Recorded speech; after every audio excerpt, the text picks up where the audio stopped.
Madame, Monsieur, bonjour. Merci de nous retrouver pour un nouveau forum consacré au contentieux électoral aux États-Unis. Enjeux et issues possibles à décrypter avec Dr Théo Bito. Dr Théo Bito est un conseil internationaliste, enseignant-chercheur des facultés de droit et arbitre sur la liste de la Cour de justice et d'arbitrage de l'OHADA.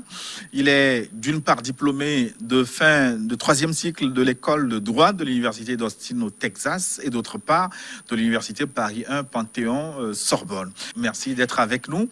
Et nous aurons, si tout va bien, en duplex d'Omaha dans le Nebraska aux États-Unis. Nous aurons une interview avec Albert Kate, qui est le leader d'opinion de la diaspora togolaise aux États-Unis, administrateur public. Nous l'aurons en duplex donc d'Omaha dans le Nebraska. Mais on commence avec vous au plateau ici, Dr Théo. Ce que je voudrais vous demander d'abord, c'est en tant que chef de l'exécutif, est-ce que Donald Trump a le droit de crier à la fraude électorale, parce qu'on a vu, il n'a pas attendu plusieurs heures avant de commencer par contester les résultats des élections là-bas aux États-Unis. Je voudrais vous remercier une fois de plus pour l'opportunité qui m'est donnée de m'exprimer sur ce sujet. Et rebondissant sur votre question, est-ce que le président actuel, le président américain, a le droit, vous avez dit c'est ça, a le droit de créer à la fraude électorale?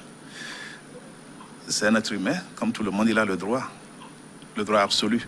Et la Constitution américaine lui donne le droit de ne pas être d'accord avec le process.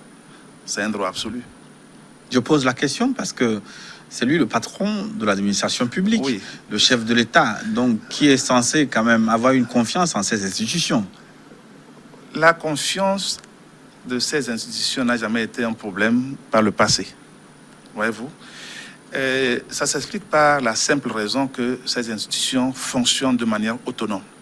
Vous savez, la plupart du temps, le président est informé, comme tout le monde, à la télé, des résultats. Il n'est pas dans le secret des dieux.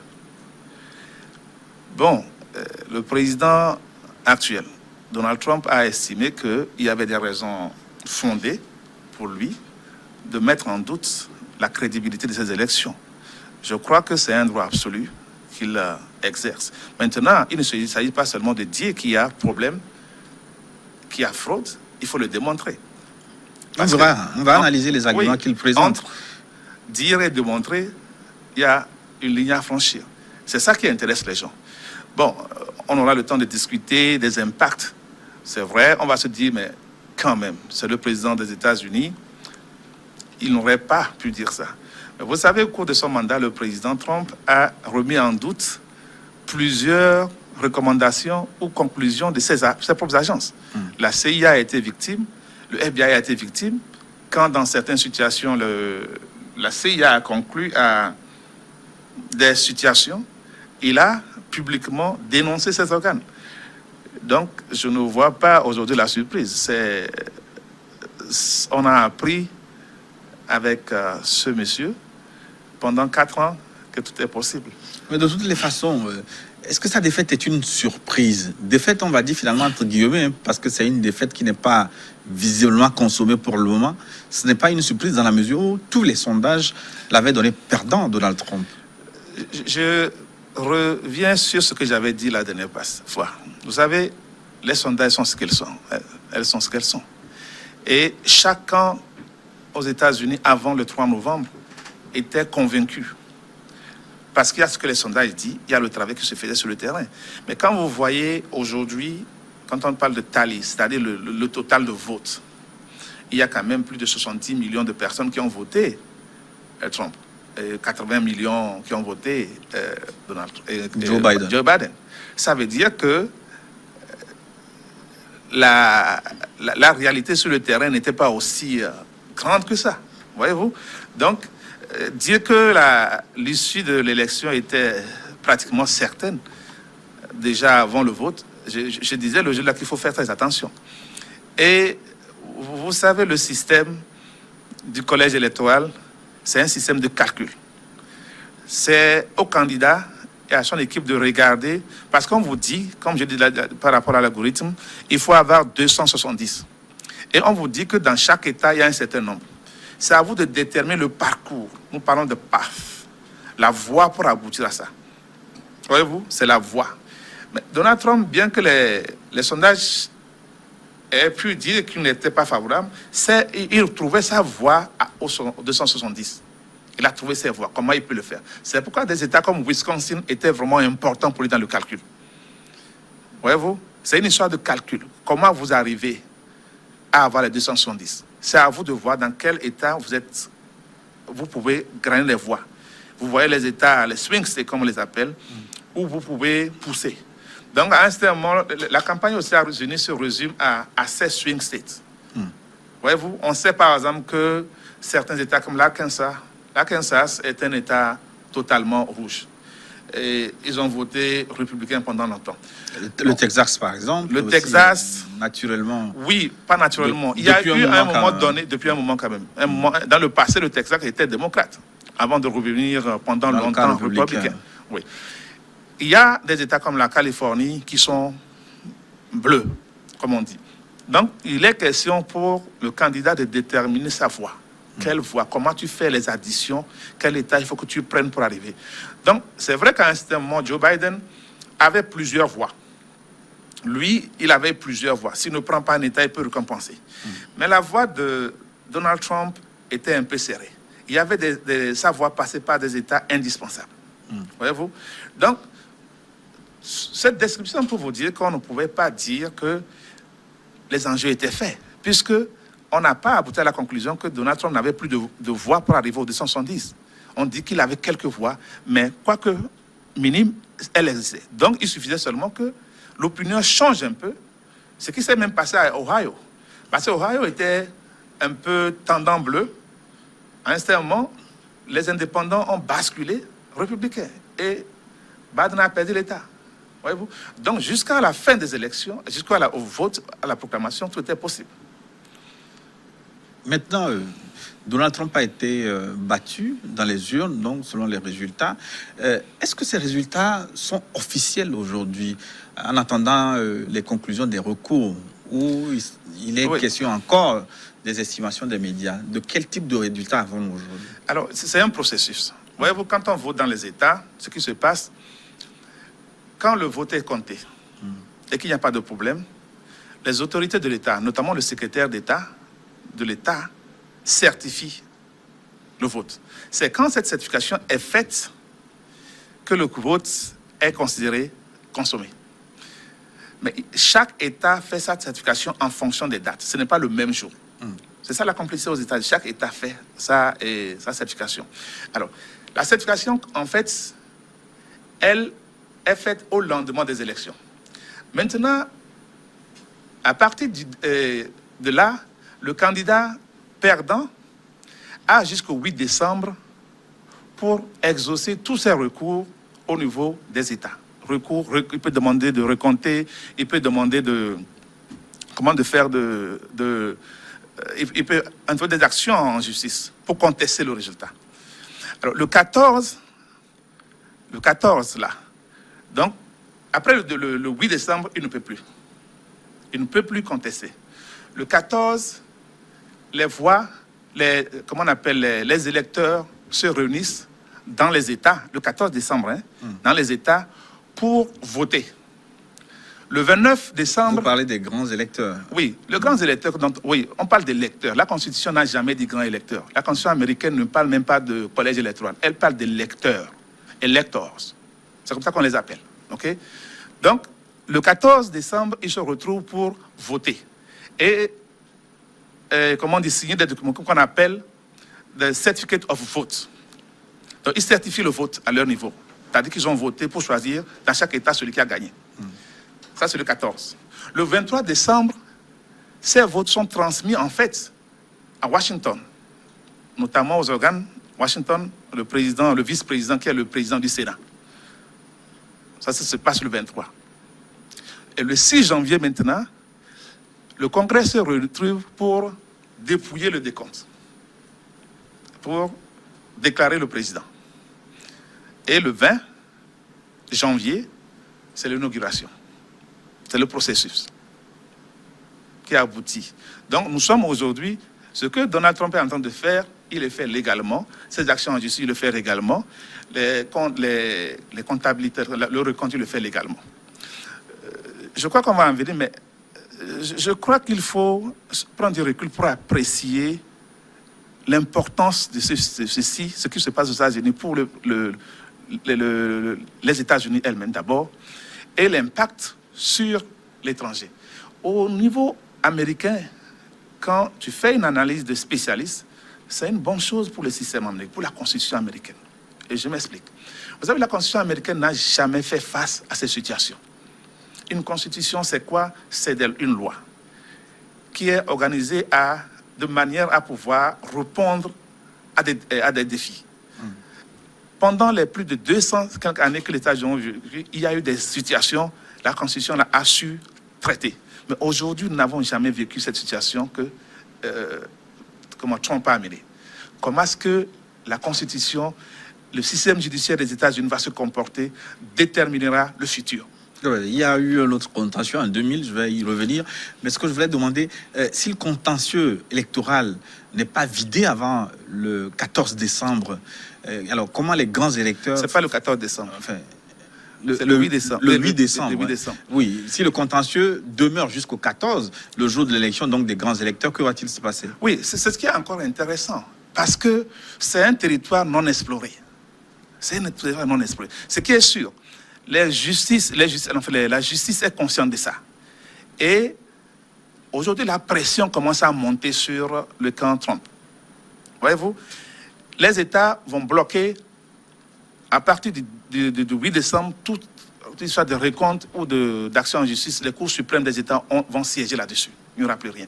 Mais si maintenant il veut aller à la Cour suprême, il peut. Comme je dis, il a ce que nous appelons le droit au due process. Le due process, c'est la capacité, c'est le droit reconnu à tout citoyen américain d'avoir l'opportunité d'explorer toutes les voies de droit jusqu'à la fin. Et si vous le privez de cela, la Cour suprême va annuler la décision sur la base du manque de due process, l'égalité de traitement. Voyez-vous? Donc, ce qui se passe, s'il veut aller. Mais les chances sont réduites parce que quand on voit la manière dont les choses se passent, hier, par exemple, à Pennsylvania, une cour fédérale a rejeté sa demande. Voyez-vous? Les demandes du camp Trump aujourd'hui ne sont pas fondées. Il n'y a pas la preuve de ce qu'ils disent. Ils parlent de suppression d'électeurs, ils parlent de fraude sans le prouver. Les élections aux États-Unis ne sont pas zéro fraude. Il y a des gens toujours mal intentionnés qui veulent tester le système. Mais quand tu prends 100%, est-ce que c'est 30% de fraude, 20% de fraude ou 2% de fraude? Si c'est une fraude qui, même corrigée, ne va en rien changer le résultat, est-ce que la Cour suprême va vouloir perdre? Parce que le processus pour aller à la Cour suprême des États-Unis, elle est très complexe, elle est très technique. Pour faire ce que nous appelons des judicial review des dossiers aux États-Unis, parce qu'il y a des clercs qui sont là, qui voient le dossier, qui voient est-ce que ça mérite le temps de la Cour suprême. Si ça ne mérite pas le temps de la Cour suprême ne va même pas prendre le dossier. Oui, ben vous avez commencé par analyser les griefs de Donald Trump contre le système électoral, le déroulement du vote. Il a dénoncé les votes par correspondance. Là, c'était une question d'opinion, puisque la loi autorisait ces votes par correspondance. Il a également relevé le nombre, la représentation inférieure, selon lui, de ses représentants dans les bureaux de vote et leur distance par rapport au lieu de comptage des voix. Est-ce que ces griefs sont sérieux, selon vous? Oui, vous voyez, c'est comme vous avez une pratique dans une maison. On est dans une maison et on fait les choses de la même manière, depuis. Un beau jour, vous dites que ça a été fait de la même manière, mais ça ne garantissait pas vos droits. Mais ces structures qui sont chargées du vote ont pendant longtemps fonctionné. Et le système est en place depuis. Le système a été testé par des actions en justice et tout ça là. Et même conscient du risque court le système électoral des États-Unis par rapport à ce qui s'est passé en 2016. On a parlé de l'ingérence russe, tout ça là. Les États-Unis ont pris des dispositions au niveau technique pour s'assurer que aucun hacker ne peut venir de l'extérieur jouer avec le résultat. Donc, c'est où tu as la force des États-Unis. Elles apprennent vite. Les leçons. Ils apprennent vite des leçons, ils tirent vite les leçons des situations. Donc, ils ont fait tout pour protéger leurs choses-là.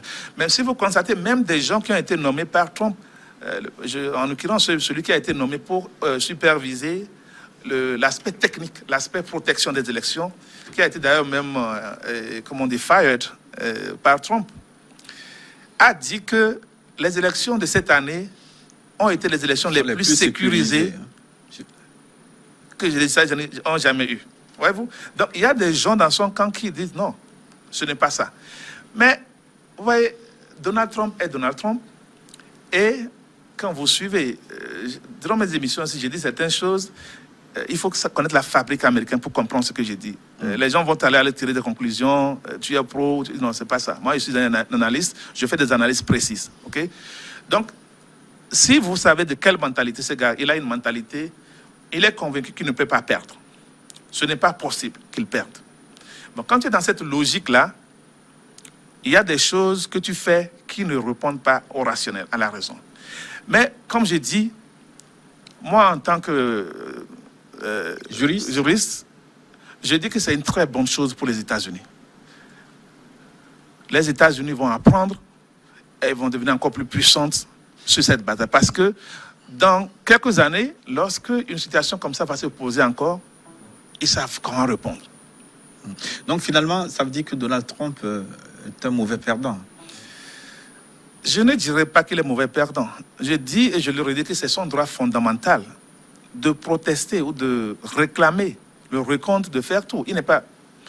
Il a ses éléments. Vous savez, oui. Un président a quand même ses réseaux.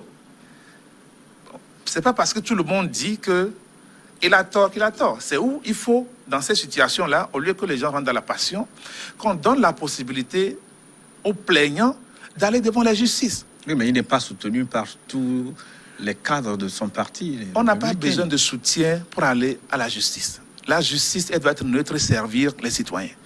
Si les cadres de son parti ne le soutiennent pas, vous savez, il y a beaucoup de raisons pour lesquelles les cadres ne le soutiennent pas. Et il y a beaucoup de raisons pour lesquelles plusieurs cadres sont demeurés silencieux. Rappelez-vous, Donald Trump a plus de 70 millions d'électeurs. Il peut être un faiseur de roi. Donald Trump a une certaine nuisibilité. Il peut te nuire. Les gens préfèrent ne pas faire face. Ceux qui n'ont rien à perdre, comme Mitt Romney, ils savent que, quel que soit ce que Trump dira, les gens de Utah, qui sont des Mormons, vont toujours voter pour lui. Tu vois? Donc, il n'a pas peur de... Il y a des gens qui sont dans des États où je les appelle pas quand on parle peut-être les républicains qui sont très engagés, sont nombreux là-bas. Et certains sont pro-Trump. Beaucoup me sont pro-Trump. Est-ce que tu voudrais aller dans une élection avec un démocrate en divisant ton propre électorat parce que tu t'es mis à dos Trump? Non. Il y a ces gens-là qui sont candidats aux élections les potentiels candidats aux élections de 2024, qui estiment qu'avec 70 millions, s'ils obtiennent les faveurs de Trump, qui dit, bon, je te choisis pour être mon dauphin politique, et que les gens vont se rebattre lui. Mais les choses se passent rarement ainsi aux États-Unis. Oui. Les candidats ne sont pas suscités par une seule personnalité. C'est vrai. Mais nous sommes en train de faire une analyse actuelle. Les gens font une analyse actuelle de la situation. Ce qui est sûr, Trump aussi est en train de faire ses calculs. Est-ce qu'il faut que je revienne en 2024? Est-ce que je serai suffisant populaire?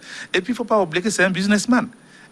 Les idées sont en train de courir qu'il veut créer un groupe de médias pour occuper tous ces gens-là. Parce qu'aux États-Unis, malheureusement ou heureusement, il y a des médias qui ne sont suivis que par les républicains en majorité et des médias qui ne sont suivis que par les démocrates en majorité. Bon, ce que vous ramenez ici tout le temps, c'est des médias qui sont suivis par les démocrates en particulier, les libéraux. C'est ce que vous passez ici souvent. Vous n'allez pas chercher, par exemple, ce que Fast News dit, ce qu'il y a des New Marx dit.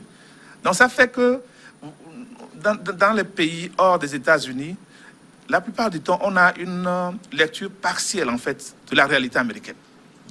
Donc, il faut faire le tour de tous les médias. Une lecture biaisée. Oui, une lecture biaisée. La France, les médias français, quand ils veulent faire des analyses, font des analyses proches des libéraux. Parce que c'est l'esprit.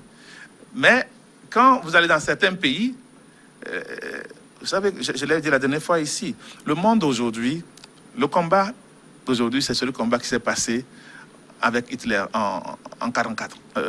Au début, entre 40 sur là, c'est un combat de nationalistes. Quand vous prenez Mein Kampf de Schola, le livre de Hitler, il a écrit un livre pour expliquer son combat. Yeah, c'est Mein Kampf. Yeah. Mein Kampf. Yes. Il a écrit un livre pour expliquer son combat. Il a centralisé son combat sur une victime.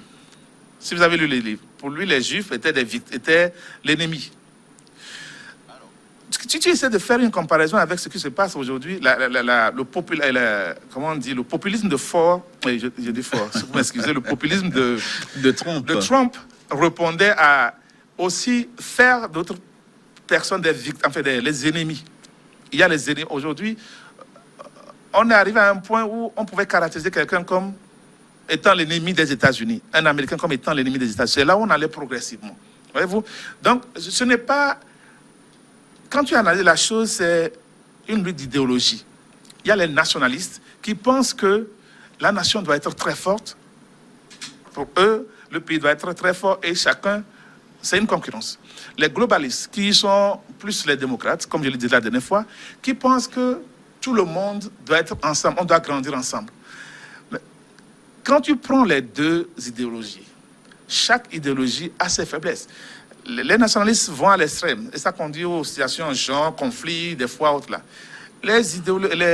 Comment on appelle les libéraux, qui sont les globalistes, en fait, il y a ce débat aujourd'hui qui se situe autour de qu'est-ce que, quand vous dites que tout nous appartient, on est ensemble, ça veut dire quoi concrètement? Est-ce que ça explique pourquoi les ressources minières africaines ne sont pas achetées au bon prix? Puisque c'est pour nous tous. Ça explique pourquoi, par exemple, la France et le Togo la France et l'Afrique ont une histoire d'amour. Voyez-vous? Donc, il y a beaucoup de questions qu'on se pose. Donc, à mon analyse, le combat du futur, c'est-à-dire les conflits du futur, ont leur germe dans cette élection. Cette élection a eu une importance que les gens n'ont pas su mesurer. Elle était tellement importante. Parce que celui qui gagne, demain prend le pas. Si aujourd'hui, bon, Biden a gagné, ça veut dire que c'est un tournant dans l'histoire politique des États-Unis. Pas du monde. Ce n'est pas une élection qui concernait seulement, c'est le monde. Parce que les globalistes ont vu se sont dit que Trump représentait un danger. Et les nationalistes se sont dit que les globalistes représentaient un danger. Donc c'est en fait un combat, une élection qui a des ramifications d'ordre international. Mais une chose est pour Donald Trump de contester les élections devant la justice, mais une autre est d'aller dans la rue, d'organiser des manifestations publiques, comme on a l'habitude de le voir dans certains pays en Afrique. Est-ce que ce n'est pas ridicule de contester les élections dans la rue aux États-Unis? Non, ce n'est pas ridicule. Vous voyez, nous devons cesser de regarder, idéaliser les États-Unis. C'est-à-dire que, oui, les États-Unis est un bon exemple. Mais ce qui fait des États-Unis ce qu'ils sont aujourd'hui, c'est ces mouvements sociaux. Mais c'est fait dans l'ordre. Quand ça déborde, il y a la police. C'est fait, il y a la justice. Mais quand on saisit la justice, ça sert à quoi encore d'aller dans la rue? Non, quand on saisit la justice, c'est un truc là. Il y a l'aspect politique de la chose. Vous ne pouvez pas... Moi, j'ai dit, c'est mieux de laisser les gens s'exprimer. Les gens nous ont fait passer des vidéos avec les armes, tout ça là. Vous avez vu une seule arme qui est sortie? Vous n'avez pas vu? Parce que le système américain est tellement organisé que on sait qui fait quoi. Mais dans le respect de l'expression. Parce qu'on ne peut pas empêcher quelqu'un de sortir dans la rue parce qu'il y a le fameux premier amendement qui garantit la liberté d'association. Les gens sont libres de s'exprimer. La liberté de parole. La liberté d'association, la liberté de parole. Donc, celui qui vient manifester, c'est sa manière de s'exprimer. On ne peut pas... Quelle est la finalité de ces manifestations aux États-Unis? C'est pour faire la pression. En Afrique, quand on marche, on descend dans la rue, c'est un but insurrectionnel, très souvent. Mais aux États-Unis, à quoi répond, quoi peut rimer une manifestation? C'est la pression sur le système. Les démocrates et les républicains ont marché tous. Quand on a déclaré que Biden a gagné, les villes étaient sorties pour faire la Oui, fête. mais pour manifester leur joie. Mais Exactement. cette fois-ci, Mais pourquoi les autres ne peuvent pas manifester leur colère? La Constitution américaine garantit tout ça là. Je le répète encore, ça n'a rien d'erroné, parce que si c'était erroné, ces gens seraient allés tous en prison. C'est l'amendement, le premier amendement de l'article de la Constitution américaine qui garantit la liberté d'expression, la liberté de manifestation. Donc, chacun est libre de manifester. Tu peux même brûler le drapeau américain si tu veux. La seule chose que tu ne peux pas brûler, tu dis d'aller en prison, c'est de brûler, par exemple, les documents qu'on te donne pour aller dans l'armée. Il y a quand ils font normalement, tous les Américains doivent signer Selective Service. Quand on vient faire le draft, c'est-à-dire qu'on vient, on dit, bon, les États-Unis, par exemple, sont en guerre, et on demande aux gens de rentrer dans l'armée, et on te donne le papier, toi tu le brûles, tu peux aller en prison pour ça. Mais tu brûles le drapeau américain, tu ne vas pas en prison. C'est une garantie absolue du droit de manifester. Et moi, je dis qu'on ne peut pas analyser ça comme étant une mauvaise chose. Les États-Unis, c'est une puissance, mais comme tout le monde, les États-Unis ont ses réalités. Il y a eu un contentieux électoral également dans les années 2000 entre Al Gore et George Bush. On a dû recompter les voix. Est-ce que ce contentieux est de même nature que ce qui se pose aujourd'hui entre Joe Biden et Donald Trump? Je pense que le cas Bush versus Al Gore est un précédent qui ne peut pas s'appliquer dans cette situation. Et c'est là pour multiples raisons. La première raison, en fait, si on fait un petit résumé de cas Gore, Bush versus Gore, c'était parti d'abord, vous savez, quand on fait une élection, par exemple, ça dépend des États, en Floride, où ça s'est passé réellement, quand on fait le décompte, on se rend compte que la différence entre les candidats est très minime, automatiquement, on recompte. C'est ce qui s'est passé en 2000. Quand on recomptait, Al Gore, parce qu'on recomptait avec une machine, en fait, qui n'arrivait pas à lire certains encres. Et Al Gore a dit, bon, écoutez, ce recomptage risque n'est pas exact. Je demande à la Cour constitutionnelle, à la Cour, au système judiciaire, d'autoriser le comptage par la main, pour qu'on vérifie vraiment. C'est là où une action a été introduite devant la Cour suprême, de Florida, qui a dit, OK, nous allons autoriser le recomptage par la main.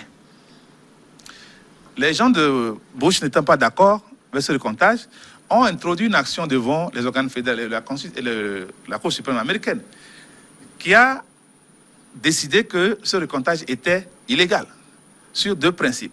Il y a le principe, le premier principe, c'était l'égalité de traitement.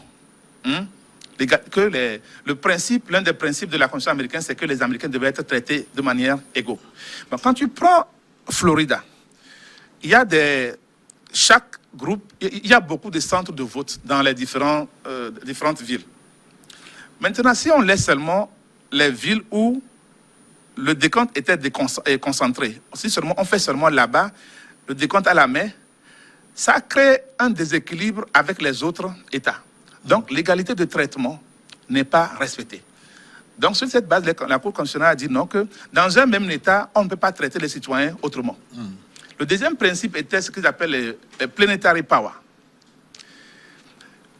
Dans l'argumentation devant la Cour suprême, c'était qu'on annule cette élection et qu'on permette à l'État de choisir. Parce qu'il y a la possibilité, quand on constate qu'il y a une faute, l'État peut choisir, désigner des électeurs qui vont aller voter.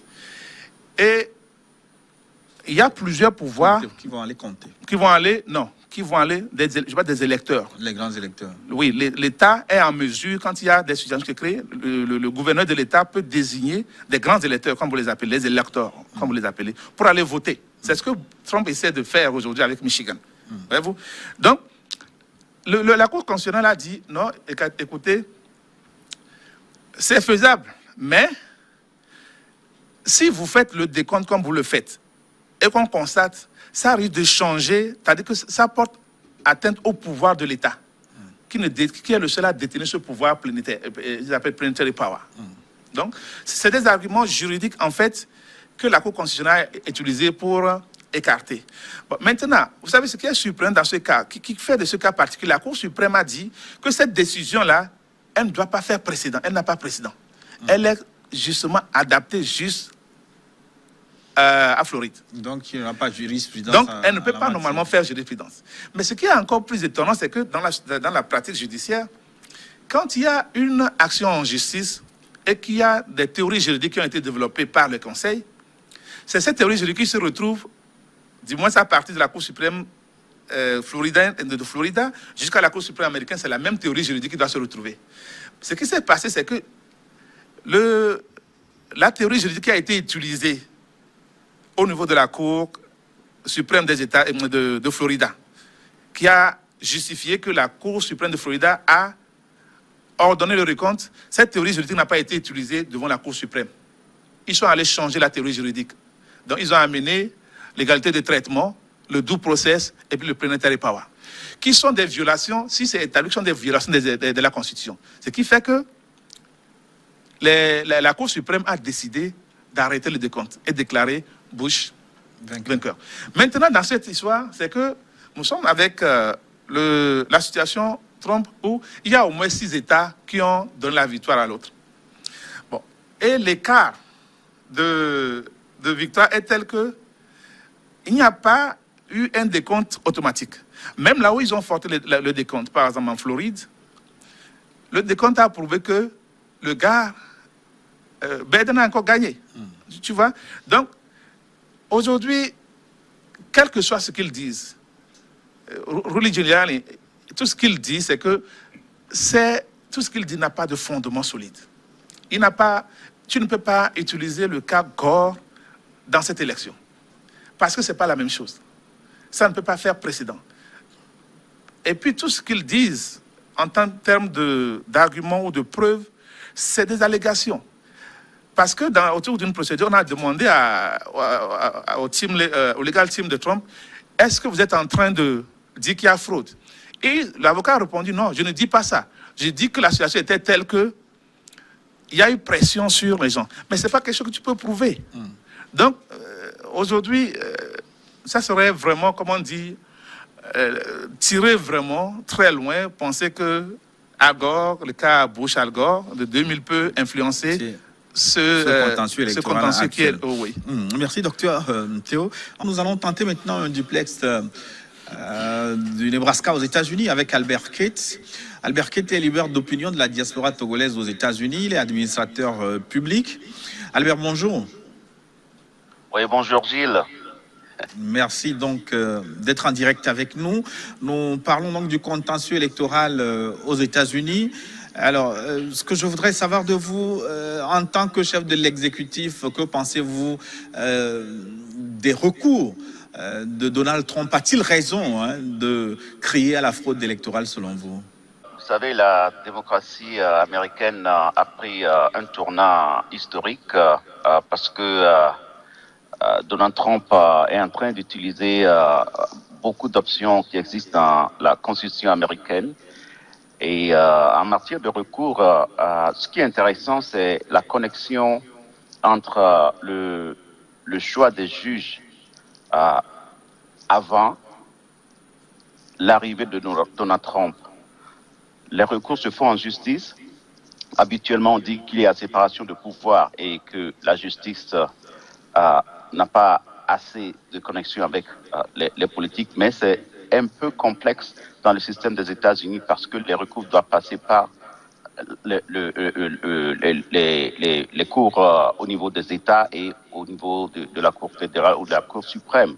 Et Donald Trump a nommé plus de 200 juges parce que avant qu'il n'arrive, quand Obama était là, il y a plusieurs juges qui devaient être confirmés par le Sénat.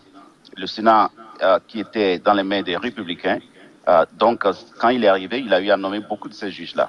Et au niveau de la Cour suprême aussi, avec un total de 9 personnes, Donald Trump, historiquement, a, sous son mandat, plus de 6 conservateurs. Les conservateurs sont la plupart du temps liés aux républicains.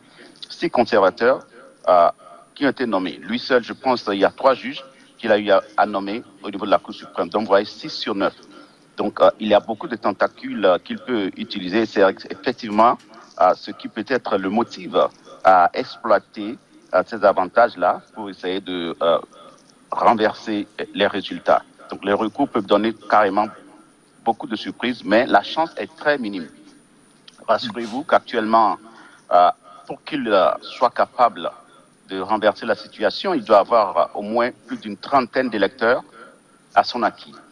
Et ça doit aussi comporter même des électeurs des démocrates qui doivent l'aider pour qu'il en arrive là-bas, vu les États qui sont dans le contentieux actuellement. Donc la chance est minime. Il y a aussi l'option des électeurs qu'on appelle les électeurs infidèles. Mais c'est-à-dire les électeurs qui doivent aller à Washington prochainement et peuvent choisir de voter contre le choix de la population, c'est-à-dire le vote populaire. Mais cette chance-là est très minime. Ça fait moins de 1%, disons 0,05% d'électeurs qui ont eu à faire ça. Donc c'est très minime. C'est très minime. Donc, pour vous, vous pensez que même sur le terrain judiciaire, Donald Trump ne risque pas d'avoir une victoire surprise? Sur le plan légal, les options qu'il a sur la table actuellement et les statistiques, ça ne l'arrange pas. Et effectivement, c'est pour ça qu'il a commencé la stratégie de conspiration pour créer la peur et la confusion, le doute sur le résultat des élections pour voir ce que ça peut donner. Mais légalement, les options qui sont épuisées ne l'arrangent pas. Alors, merci Albert. Je voudrais reposer une question à Dr Théo. Dr Bito, est-ce que l'attitude de Trump renforce, selon vous, ou décrédibilise la démocratie américaine?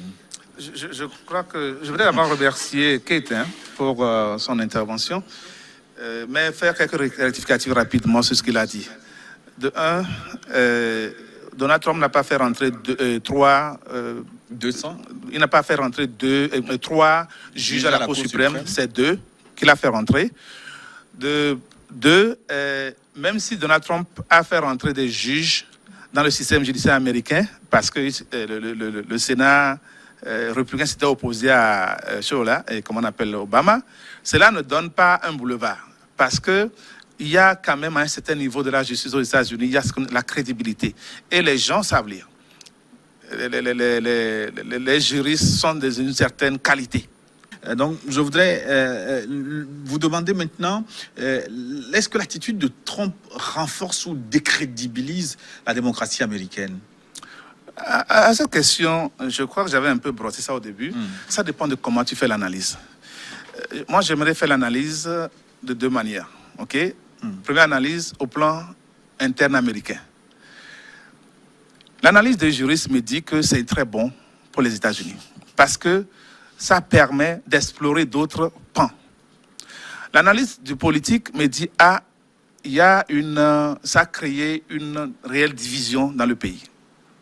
Mais je compte sur la sagesse. Vous savez, Biden, c'est un monsieur qui a beaucoup souffert dans la vie. Son histoire est une histoire d'héroïsme. Et je sais qu'il trouvera les moyens pour ressouder cet États-Unis-là. Je sais qu'il trouvera les moyens pour ressouder. Son histoire est une passion. C'est une passion, je ne sais pas comment dire, mais c'est un monsieur qui a prouvé qu'il est résilient en face de l'adversité.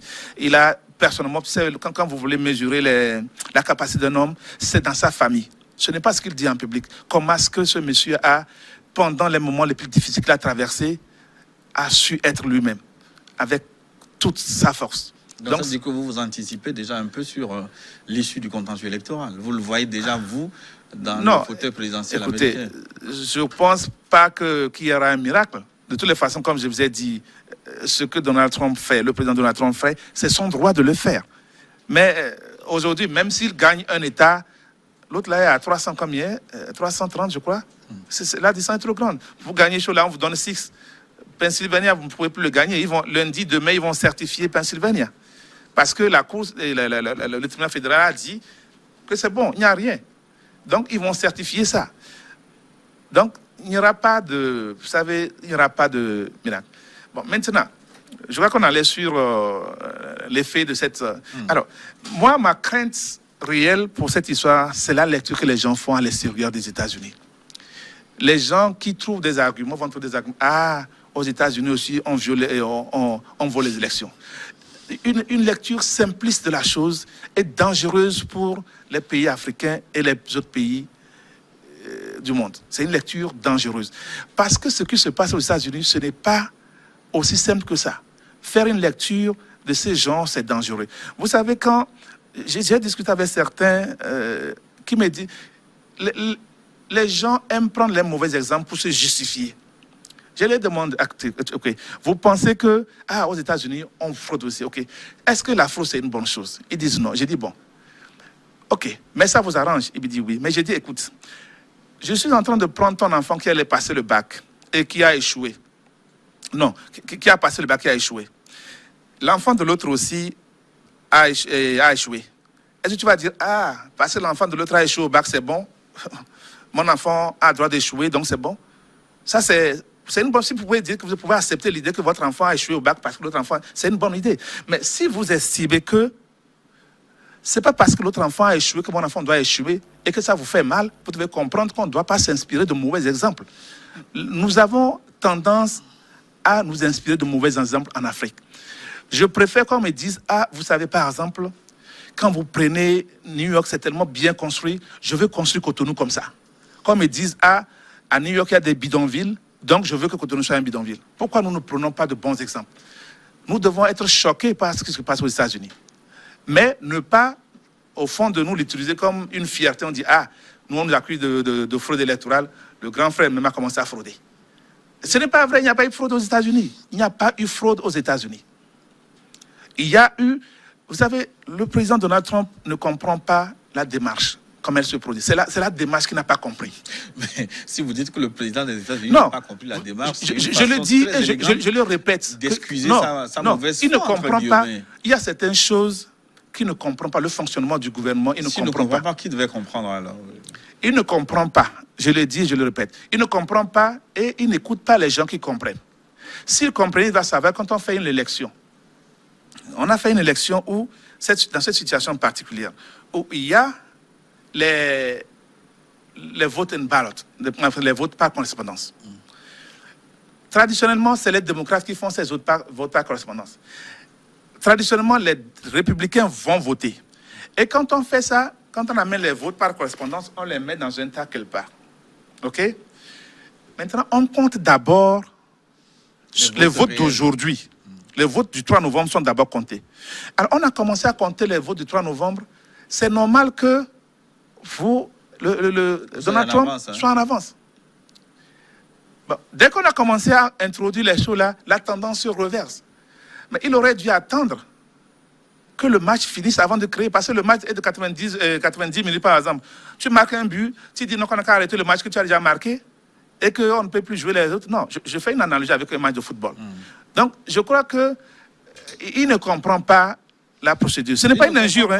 C'est un fin tacticien, Donald Trump. Non. Parce que quand vous voyez... Il y a l'aspect... Il avait commencé déjà par contester les votes par correspondance. Et ensuite, tout ce qu'il fait, ça respecte une certaine logique. Non, il y a la logique qui est là. Il y a la logique qui est là. OK? Par exemple, même la précipitation pour introduire nommer un juge à la Cour suprême, ça faisait partie de la chose là. Parce que si ça crée une situation où ça arrive, peut-être que ça l'aurait favorisé. Je dis peut-être, mais parce que ce n'est pas évident. Le système judiciaire américain, quand même, a une certaine intégrité. Mais je sais qu'en tant que tacticien, il préparait ça. Mais quand tu arrives à un point où c'est une histoire de mathématiques, simple mathématiques d'addition, ça, il faut comprendre ça. Cette histoire-là que les gens n'arrivent pas à voir. Les groupes, les cellules, si vous me permettez le terme, sont faits de sorte, c'est pacté, c'est bien fait, de sorte que chacun a ses yeux dedans. Vous voyez par exemple en Georgia, quand vous prenez Georgia, le secrétaire d'État est républicain. C'est lui qui a dit non, écoutez, il n'y a pas de fraude. Vous estimez qu'on peut frauder, lui étant républicain, il va accepter qu'on fraude contre Trump? De la Géorgie. Non, de la Géorgie. Il ne va pas accepter. Pennsylvania, il y a tellement de républicains là-bas, dans le système. Je pense que, soit c'est quelque chose que nous ne saisissons pas, mais quand tu lis beaucoup, il faut lire beaucoup sur Donald Trump pour comprendre. Parce que moi, quand je prends ma position, que le jour-là, je me rappelle, au cours de notre dernière interview, je disais non, que ce à quoi j'étais intéressé, c'est qu'on parle de cette situation qui allait se créer. Et vous vous rappelez, vous m'avez dit le jour-là que ça ne va pas se créer parce que l'ambassadeur Oder aurait dit. J'ai dit non. La preuve, c'est ça qui se crée aujourd'hui. Donc, en fait, nous devons analyser les choses autrement. Parce que c'est un cas spécial que les États-Unis n'ont jamais connu. Et, vous m'excusez, c'est des fois, les présidents n'ont pas toutes les informations. Ce n'est pas parce qu'on est président qu'on connaît tout dans le pays. Le système américain est tellement vieux. Il faut savoir des gens qui ont travaillé là-dessus pour pouvoir qu'ils puissent t'expliquer. Donc, être président, tu es le président des États-Unis, mais tu ne t'occupes pas des élections. Le président des États-Unis n'est pas le chef, il ne s'occupe pas des élections. Mais est-ce que Donald Trump, le connaissant, est-ce qu'il a déjà vidé son sac? Ou est-il possible de ressortir encore d'autres cartes? Il va essayer, mais le système américain est robuste pour ça. Le système américain est robuste. Ils font plus de 200 ans de choses. Ils ont vu pas une situation comme ça, mais ils ont appris à répondre à ces défis. Parce que, à un certain moment, quand ça va arriver comment on dit, à une situation où les États-Unis vont subir un dommage irrémédiable, les gens vont sortir. Et même ce qui est intéressant, les gens n'en parlent pas. Le McConnell, le responsable du Parti républicain au Sénat, mais ce monsieur, c'est un monsieur que les gens négligent, mais c'est un monsieur très intelligent. Il est discipliné, très tacticien, et il n'a pas honte. Il dit ce qu'il pense. Il a dit, écoutez, laissez la procédure aller au bout. Et je vous dis que l'inauguration aura lieu au moment venu. Je ne sais pas pourquoi les gens paniquent. On peut faire de choses là, mais ce qui est sûr, cette situation est telle que ça va être très très difficile de renverser la tendance. Mais est-ce que c'est possible que l'élection, de façon globale, soit annulée comme c'est le cas? On ne peut pas le faire. Ce n'est pas un seul État. Vous savez, chaque État organise ses élections. Chaque État, on ne peut pas prendre une décision officielle, fédérale pour annuler. Ils n'ont même pas le pouvoir d'annuler ça. Chacun organise. J'avais dit ça, le gouverneur, à son niveau, organise pour dire, bon, dans mon État, c'est tel qui a gagné. En fait, quand je dis le gouvernement, c'est une manière de parler, mais chaque État organise ses élections. Donc, il n'y a aucune loi fédérale qui peut dire on annule toutes les élections. Si on veut l'annuler, c'est au niveau de l'État. Et si on annule la Georgia, par exemple, ça n'affecte pas le Texas. Ça n'affecte pas New York. Hein. Chaque oui, État. Mais si on annule dans un État, ça veut dire que si on annule dans un tous État, les États n'auront pas leur délégué dans le collège. Ce qu'on veut, si on allait dans un État, j'ai expliqué ici que le gouverneur peut choisir des électeurs pour représenter. Prends le cas, par exemple, au Texas, il y a une fraude constatée, établie, sans conteste. Ce que le gouvernement fait, il fait le constat de la fraude, il dit, bon, comme il y a la fraude, la Constitution américaine me donne le droit, j'ai parlé de plenary power, qui me donne le droit de choisir des électeurs. Donc, il va choisir des électeurs. De toute façon, comme il y a... Qui choisit-il? Il choisit des électeurs, ce qu'il veut, parce que... camps ou non, il choisit ce qui devient intéressant. Ce qui devient intéressant dans ce cas. Il y a une fraude massive, par exemple, au Texas. Il n'y a pas eu de résultat. On ne sait pas si c'est X ou Y qui a gagné. Bon, si le gouverneur est un républicain, il choisit des gens favorables à lui. Les gens qui vont aller voter ce qu'il veut qu'ils votent. C'est comme ça, puisque c'est lui qui choisit maintenant. Il a le pouvoir. Ça aurait pu être un démocrate là-bas en ce moment. Il le choisit lui tout seul ou dans un collège? Je dis qu'il choisit les électeurs, les gens qui vont aller. Par exemple, le Texas, je crois que c'est 20 combien? Oui, ça veut dire que le gouverneur, il choisit lui tout seul ou c'est un processus collégial? Il ne peut pas. Non, il ne va pas demander aux démocrates qui va choisir.